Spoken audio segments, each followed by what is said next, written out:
Народната архитектура во Македонија најголем развој достигнува во периодот на 19-тиот и почетокот на 20-тиот век.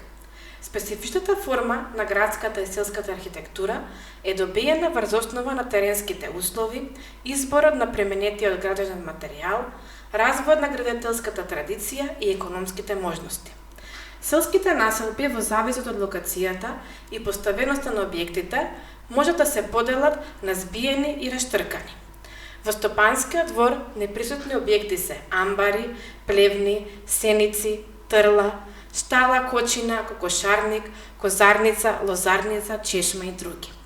При градбата на објектите се употребувале основните градежни материјали: камен, дрво и земја обработена форма. Во однос на висината разликуваме приземна куќа со приземја и ката, со 2 и повеќе ката. Во однос на просторното решение разликуваме чардаклии, комплексни куќи, братски куќи и куќи кули. Во однос на поделбата на територијата на градската површина, христијанското население е лоцирано на редестиот терен, во сосема збиена структура на куќите.